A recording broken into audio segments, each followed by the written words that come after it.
first of all, their pressure on the national media has an effect. I mean, look, even in totalitarian states, they respond to pressure, certainly in more democratic societies.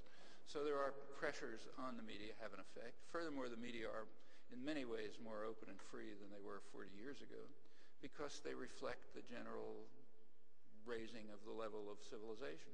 I mean, a lot of people in the media are people who came through the experiences of the 60s and 70s and 80s, and they're just different than they were 40 years ago.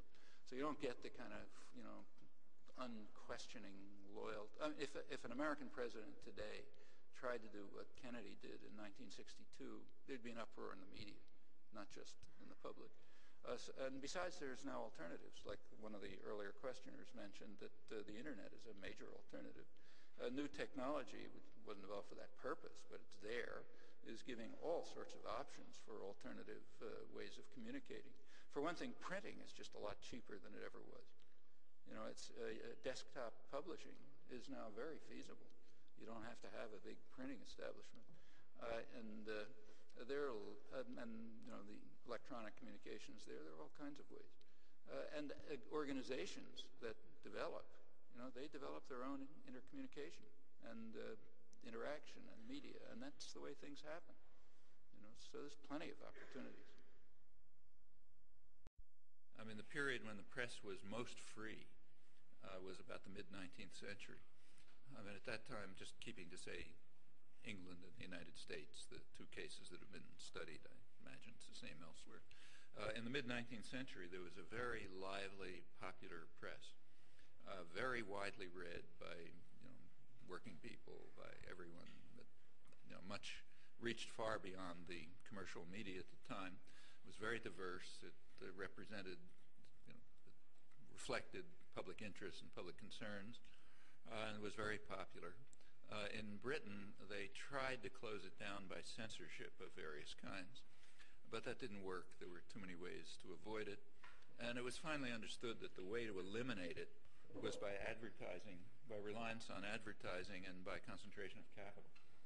So just through the effect of reliance on advertising, which was then just a kind of beginning, like around a century ago, and concentration of capital, they've realized that over time they could marginalize the independent popular press, which couldn't get the advertising, of course, because advertisers don't like what they were saying, and didn't have the capital.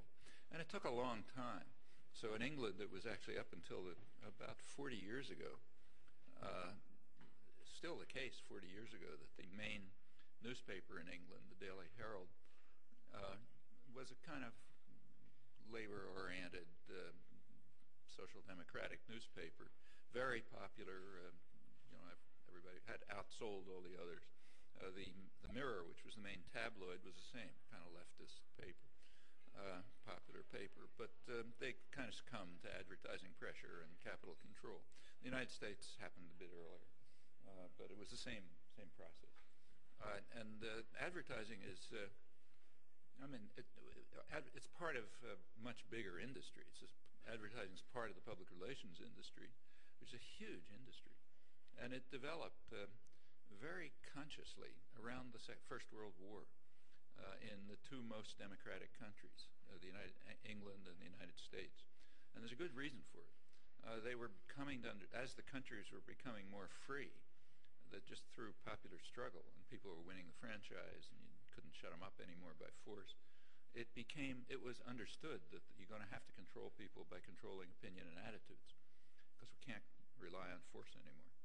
And control of opinion and attitudes means, there was actually a phrase for it. This was the time when what was called scientific management of work was becoming a big issue, Taylorite management, Ford and all that stuff.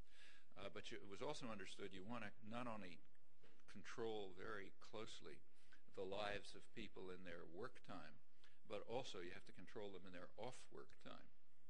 And what you have to do is turn them into passive, obedient consumers who don't pay, don't try to get out of our hair, basically. Pay attention to what were called the superficial things of life, like fashionable consumption. You get them trapped into consumerism, isolated from one another, atomized, control their beliefs. That's where notions like manufacture of consent come from right after this First World War. And out of this came huge industries. And advertising is a large part of it, but and it of course affects the media enormously. I mean, if any of you are, if you watch television, for example, take say television, when you turn on the television set, the corporation doesn't make any money, right? Like you don't pay them when you turn it on unless it's cable, but they do. So why do they do it? Well, they do it because of the advertising. So the resources and the creativity and the effort and so on in the whole television industry goes into advertising. In fact, within the